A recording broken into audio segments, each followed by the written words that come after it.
thank you so much, Marianne, for this really fascinating and important account of a part of the history of the North that we haven't heard about as much as we should here in Norway.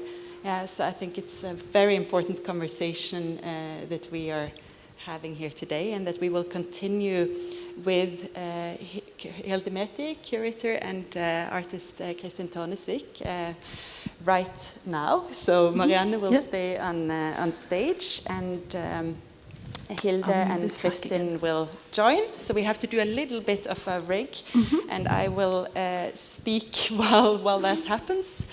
And I realized that in the rush of trying to cope with the program changes last minute, I forgot to properly introduce myself, which is also good for those of you sitting here who don't already know me to know where I'm speaking from. So my name is Nora Våge.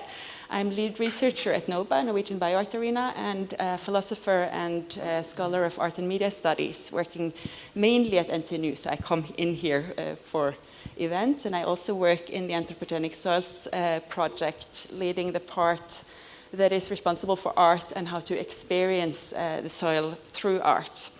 And this Anthropogenic Soils project started in August last year, and as I said earlier, Marianne is part of the project. And Hilde became a conversation partner to our project very early on. So Anthropogenic Soils studies human-soil relationships on this troubled planet. And the Pasvik Valley in northern Norway is one of our field sites, among other things because of Marianne's long-term field work there, and also Susanne Bauer's work in the project. So Hilde is an independent curator based in Kirkenes, and she started her own soil relationalities art satellite up there, based on or inspired by this project. So we have had a very fruitful conversation for the past year and a half, and Hilde and Marianne have been speaking as part of that. And Kristin Tårnesvik is one of Hilde's long-term collaborators. So Hilde's recent work includes the sentient soil study at Mustarinda, an art institution in the deep Finnish forests, which she carried out past summer also with Kristin. And she was responsible for the wonderful program at the Lofoten Art Festival, LIAF, in 2019, which included the Kelp Congress. Highly recommended to look up the material on that event. And she's been part of the Dark Ecology project and is currently working on the Academy of Morphology with artist Signe Lidén and writer Ian Mulder. Kristin Tårnesvik is an artist from Kåfjord in Troms, northern Norway, and it's based here, I say in Oslo, nearby. She has consistently sought out new media and techniques to provide resistance in the production process and lead to new movements in unexpected directions, and often explores the intersection between poetic and political aspects in her works. Background themes are often cultural heritage, cultural memory, time, and manual work. So we see overlaps here with the work that Marianne just showed us. And some of her selected exhibitions are the Tromsø Art Association, Branders Art Museums, the Enesen Museum, Stavanger Art Museum, Nikolai Kunsthal in Denmark, and the Sami Center for Contemporary Art. She works with art in public space, and her work has been purchased by Kuro, Troms, and the Finnmark County municipality, as well as the Sami Parliament. So these are three individuals with long and deep experience of and thoughts about the North, I think, and some of the ideas that Marianne talked about will be central, but they are meeting in an interest about Arctic mires and ditches, I think in particular. So that is the topic of this conversation. So a very warm welcome to the three of you.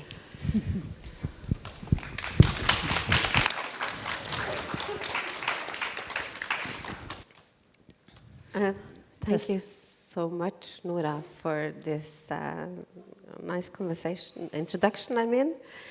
And I mean, we have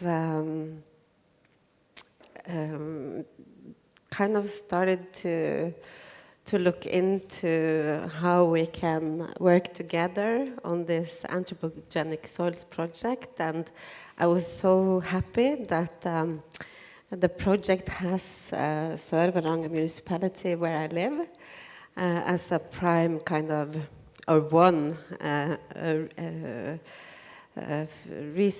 field research places. So that means that both artists involved in the project and academic researchers involved in the projects are visiting Kirkenes and Sør-Varanger municipality, and which makes us a nice opportunity to make collaborations together up there also, and that is what we are like thinking about now. And Kristin, Kristin and me, we also have been working together since like 20 years in Sør-Varanger and in the area with different, where we have been exploring the environments and soils, landscapes, people, local history.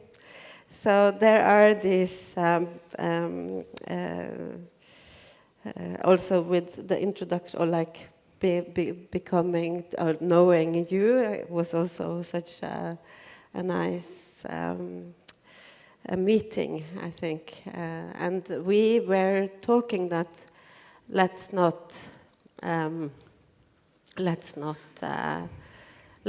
kind of think together, let's kind of wonder, ponder together, let's tell some stories from our experiences on our work on the landscape, in the landscapes, on the mires, in the soils, from our region and from this particular area of Finnmark, Eastern Finnmark, and let's all of us pose questions to each other. And I also wanted to say that you are from Kåfjord, which is northern Troms. Kristin is from northern Troms, and that is kind of the western part of where I'm based in the east, and she's in the west, and there the landscape is very different. The landscape is very different. Okay, so what I was thinking we could, or it's actually a question to all of us then, is what is it that makes this particular landscape? Why are we working up there for so long time? And what is it with this landscape that makes it so interesting for us to work there? And I don't know. No, I talked already. So shall I continue? Well, I don't know. It's I've been there for like 20 years working with you in different kind of projects. But I come from the northern Troms, and the landscape is like totally different. But still, it's familiar, this landscape in your area to my landscape. But on the other side, it's like totally different. So it makes me curious, but also free when it comes to moving around in the landscape, because I have no connection from before. I have no familiar connection. I have no stories. So when I come to your landscape, I'm like totally free. I can walk around and just be curious and, watch and, oh, look at that stone and look at that color and look at those plants. So for me, it's like very interesting to just like be in this unknown landscape. For me, I don't know this landscape. I know this landscape from my place, but your landscape still familiar, but still unknown. And it's a very interesting kind of mix to be. Yeah. So I also had this. We talked yesterday about this my relationship to the landscape, to the nature at all. And I'm really scared of nature. I'm really scared of mountains, oceans, clay, mires, all these things what we're actually working with and talking about. Because I think I had this idea when I came up to you and I saw these really old mountains. They are really old. They are from the beginning of time. And they feel like I feel so safe together with them. It's like they have this wisdom inside. And I can just walk on these mountains and feel really safe. But in my landscape, in my hometown, the mountains are really, they are young, and they are like the youngster. They are unstable and really kind of, they are really more scary. Falling down. Yeah, more scary. So when I came home to you, it's like, wow, I can breathe in this landscape. So that's also, a way of going into another landscape, what you are known to, and you just open your eyes and you try to look for the stories, you try to find a connection with this landscape, and you try to, leave the landscape, behind, and you just go into, and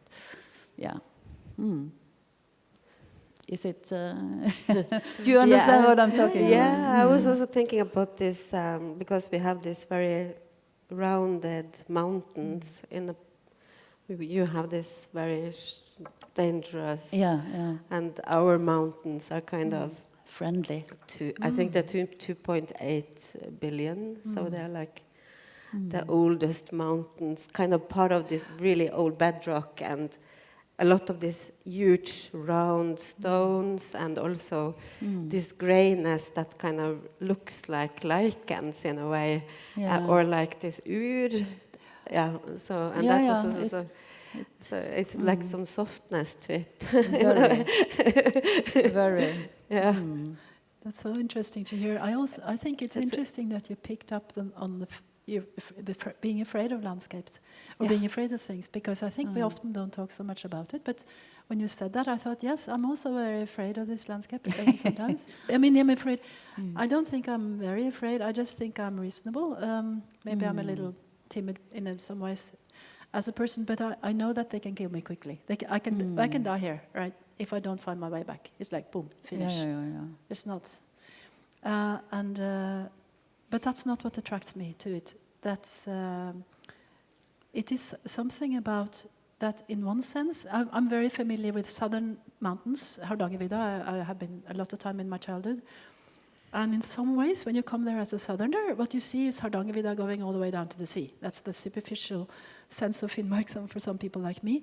And then knowing this, I kind of know it, and then knowing that I don't know it. Like, it is completely different. It is not anything I know. So for me, it's like being in this place that is both familiar and not familiar at the same time, and where I always know that there is something here I don't know. And some emotional responses are quite strong sometimes. I've been walking by myself at times and turned around like, no, don't go here. Don't go up that hill. It's in summer. It's beautiful weather. Don't go there. Then I learn more later. Maybe there are Sami stories from this place. It doesn't really matter. But it's like I sense differently. Yeah. And there's another thing I want to mention, since I am from near Oslo, that I see all this nature writing from this place from more than 100 years ago. This was the Arctic allure. This is where men go to become men. And I have to tell you, only yesterday I was in the university and I met a man who works with communication, and he said to me, Marianne, by the way, you're working in Pasvik, right? Yes. I was wanting to ask you, I really would like to see a bear. So how can I go to see her? I was like, what? Yes, there are lots of bears in Pasvik, we know that, but why do you want to see a bear? Like, don't do that. No. Like, what is in it for the bear? There's nothing. You just Please don't go there. Yeah. And I'm just like, what? But that'd be nice. I could take a picture and make people understand more about nature. It's like, no way, don't do it, because your Instagram followers are going to just want to go there and make a mess out of this.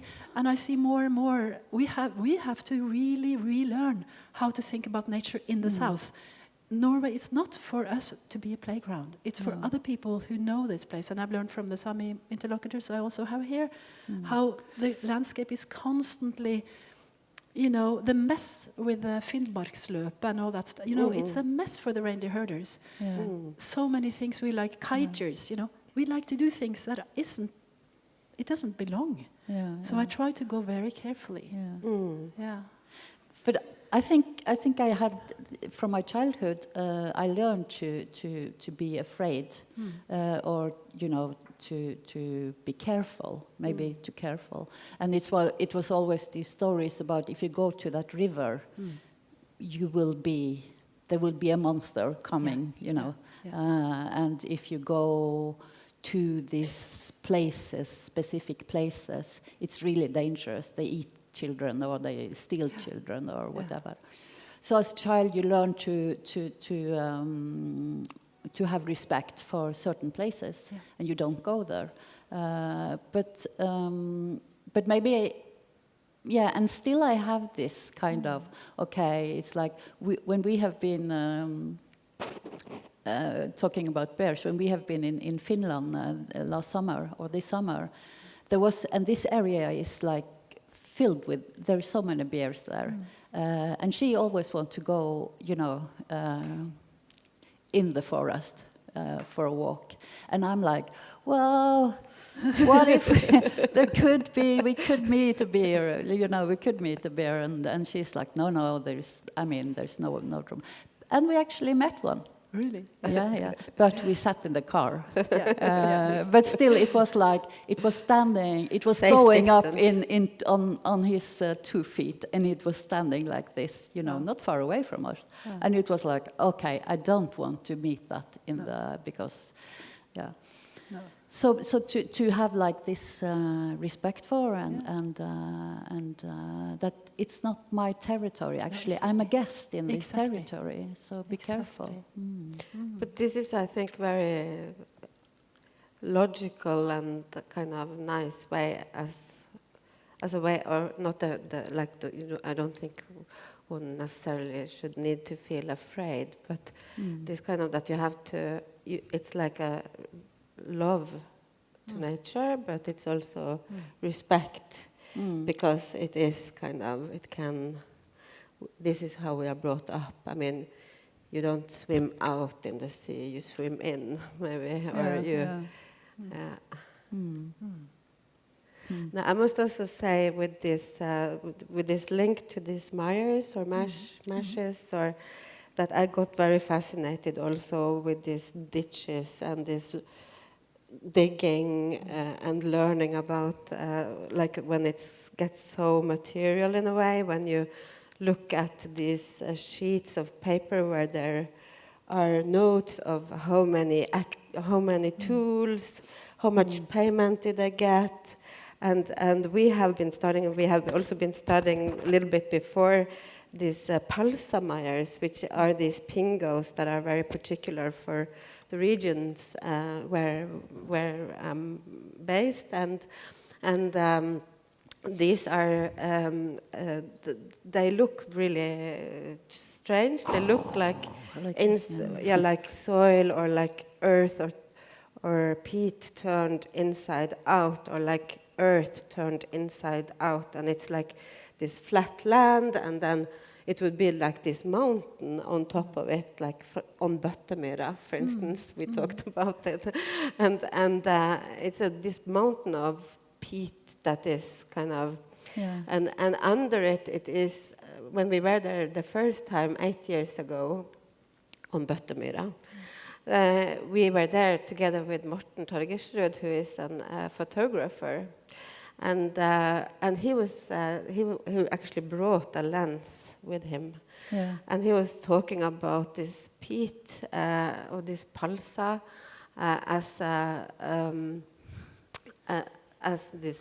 inside there is a permafrost that is kind of maintaining it as an invisible lens, he said. I remember it still. And that it is like the buoyancy of the earth that is kind of pushing it up, and then you have the gravity, and then it's this slow avalanche that happens, and the cracking and the folding of this peatlands, and in the middle of this, for me, very rich land, which is a mire. Right. Yeah. Which is a very rich land. It's not lacking. Vasssyk or like, I mean, and I guess for many of us, it's like that we have this relationship to mires. Berries and... Exactly, the berries. Vassjuk jord is a word which is invented probably here in the south. Vassjuk. And also this nutrition poor, because it's sour and all this. So it's like lands beyond productivity, as Nora has also been discussed or like been interested in exploring. And yet so productive, right? I mean, because they are rich for you. Can you explain how they are rich? How are they rich for you? I think it's. I have this tradition from my childhood that, like, in every season you do different kind of things in the nature, and in August, September, you go on this trip to this mire, this secret mire. Everybody had their secret. And then you go there with your family, and you pick these berries, and you stay there for like 2 or 3 days, living in a tent, and you pick berries, and then you go back again. So it's like it's rich both in these cloudberries, but also rich in kind of in when it comes to memories and being together, doing these things together, but also rich in kind of these myths about these mires, because what is under there? What is hidden inside those mires? Because you hear about stories that people have died, or there must be animals, there must be people, there must be all kinds of stuff inside these mires. So on many levels, I believe. Myths, but also material, like human material. Will stay, will not because rot. of this anaerobe bacteria, and that it's no worms in this soil, and and maybe also it is, I mean, until Sverre Mosling came and transformed everything, it has been very, very old, right? I mean, these mires or marshes are extremely old. Right? People didn't build a house on the middle of it, so they remain as pockets of a sort of, not a timelessness, I won't say, but they're older. Yeah, because they are both water and soil in one. And also because we're learning about it, so we also went to visit a mire enthusiast in Pasvik, but not at the research center, but in the school. And he told us about this little peat moss, as we called it, literally translated from Norwegian, torvmosa. Torvmosa. And how they are like growing, they are like this without creatures, not creatures, they are without roots. So they are this kind of always together and kind of maintaining themselves without roots. And they can carry like 20 times more than their own weight of the water. Right. And then they are kind of producing the mires, he said. But let's see if it's, I don't know. And then he said that since they are growing only 1 millimeter each year, they would grow 1 centimeters in 10 years. And then we went out to check around the asphalt of the school, kind of just next to the asphalt. Some little moss there, and he was like, let's look at this. And then he was like doing like this and putting his hand into the moss in a way. and then grabbing the... But he had to work hard to get it down. Yeah, but also grabbing the soil underneath it. And it went, I think it went up here, so about 50 centimeters. And if you then translate this to years, it will be 50 years? Yeah. No, 50 years. That's not much. That's not much. Did you say centimeter, 1 millimeter a year, you said? Yeah. So that's 10 years, centimeter, 500 years. 500 years, yeah. 500 years for 50 centimeters of mire. 500 years. Yeah. And the picture you showed, it's like, okay, this we do in, 0.0 with the dynamite. Exactly. Boom. Yeah. I think that's what you say. Then gives me the feeling that this mire or marsh or mere or whatever, it resists us in a way. It's not like you can swim a lake. You know, you can just drop in the lake and go out again, but you cannot go into the mire with your body. You know. But you also cannot transform it so easily. You cannot dig it like you can dig a piece of soil, right? So it sort of pushes us a little bit outside of itself. You can hardly walk it, only the winter. But I think it's interesting. Huh? It doesn't need us. It's fine. Like we can pick the berries. We can be invited in August. Have a nice time. Not to do anything. So it's interesting, and it's also interesting that it was such a huge project, you know, of transforming it would be a success, right? If you can make this vassjuk jord productive, that's of course a fantastic thing. What a nice modernist story it could be. But here in the south, there are not so much mires left. There are, you know, in the mountain areas. Yeah. I mean, we have ruined many, of course, but they are in the forests around Ås and around Nordmarka, Vestmarka, Østmarka. There are mires, but they're maybe not as big as some of these places up north, but they are absolutely smaller areas. And I know that they have been also in the 1950s, in the forest where I grew up in Asker. They were actually doing drainage ditches there too. Like there were still smallholder farms on the edge of the forest that tried to get a little more land. So it was the ideology of draining marshes was, and this is not only Norwegian. This is draining marshes. If you look it up, region globally, it's separating land and soil. That's the thing that makes us modern. So.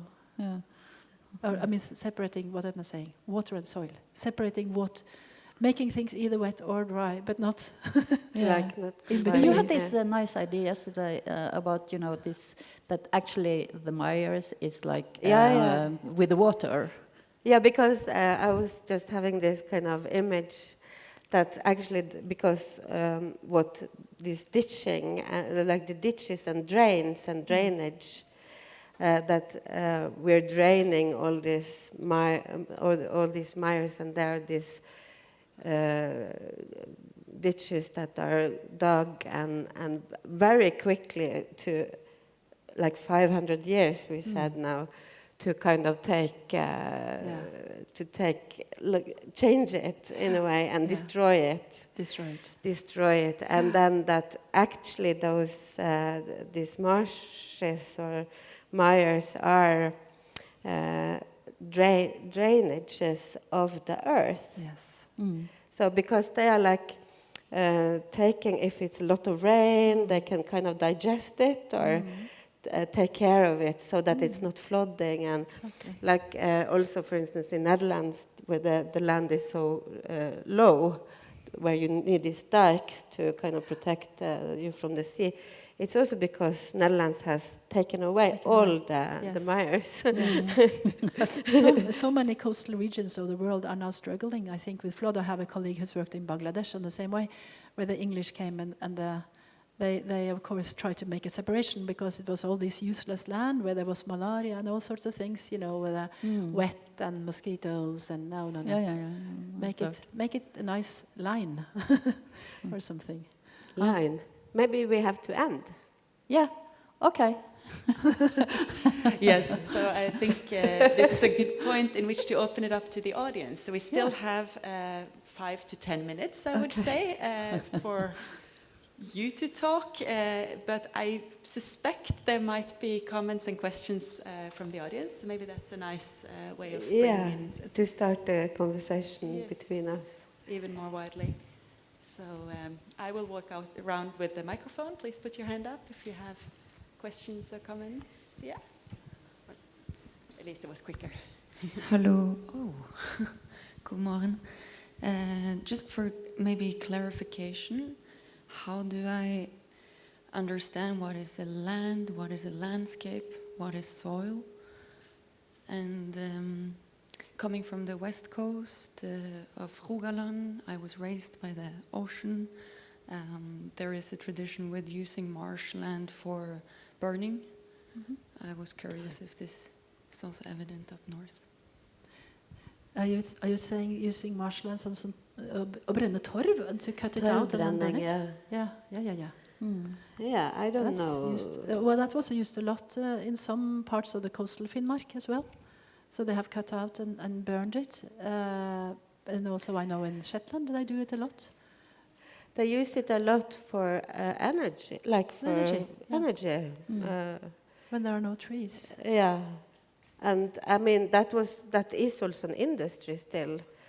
I mean, there are big factories that are like doing these things with but I mean, you said that the differentiation between landscape, soils, mires, or like, I mean, maybe, yeah, I mean, I'm not like, and I cannot define really. It's just, I mean, soil is wet.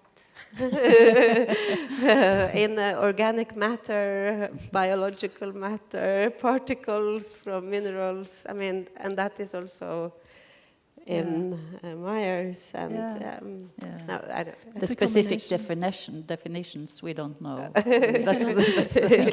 I know that probably Ursula would help us with the definition, but it's a combination. It is some kind of combination of organic matter, inorganic matter, and water. Yeah. In some kind of combination, but then it varies a lot. Yeah. The way this is combined. I mean, clay is also soil, and I mean, you have this kind of different.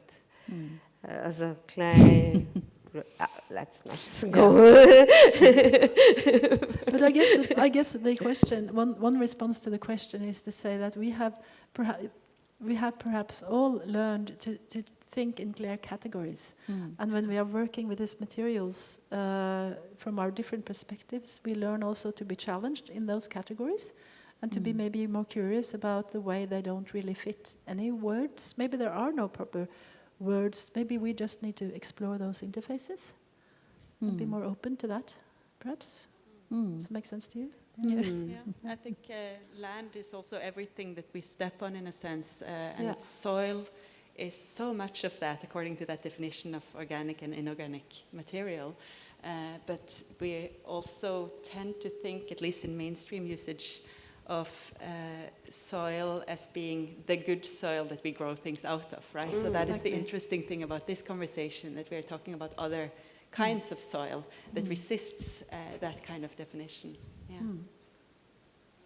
Other questions, comments, thoughts?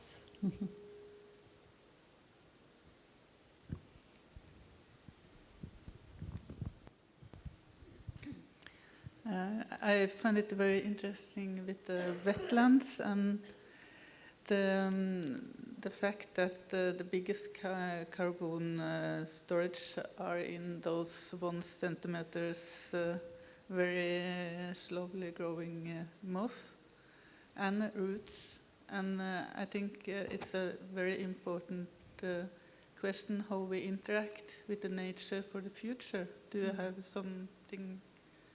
Thoughts about that? Did you? Well, how we interact with? Yeah, I just quickly say that we are in the deepest of trouble, aren't we? I mean, and the fact that we have had a new regulation. I think now you know this better than me, that just no longer take the altså beskyttelse av myrområder i Norge. And I think just recently here in Ås, IKEA was not going to be built after, but that was a field perhaps. But in other places, they're still taking out marshland, and we still sell soil from the garden centers that consists of torv. I mean, it's absolutely past its due date, isn't it? Yeah. And we need to increase the understanding of this and the respect for this kind of carbon storage, and not only for carbon storage, but for all the liveliness that we don't know. I think also. But I have nothing more profound to say. No, I don't know. Maybe we should be people should get scared, so that they get the respect back again. Not touch this because it's dangerous. And you can, and there are projects, many places, of establishing that by filling in the drainage ditches. That happens in many places. It takes a long time then to bring the marsh back. But it's worth it. It's possible. They do restoration. We should support that. Yes, and use it the way in a sensitive way, respectful way, and not build roads to cut the time to cut travel, through it, cut through it, because very often the roads are the ones that are cutting across this. I think those are wise final words and words of advice for the future of not just soil but our societies.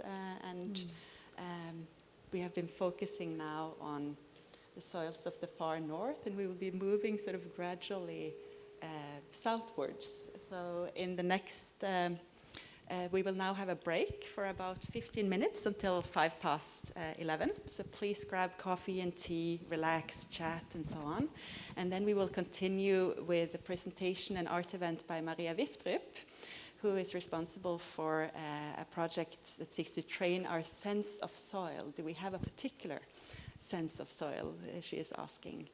So that is coming up shortly, and Maria is Danish, but we will be working with the local conditions here and also going outside in the next section. So looking forward to that. And thank you so much, Kristin, Hilde, and Marianne, for a wonderful conversation and presentation.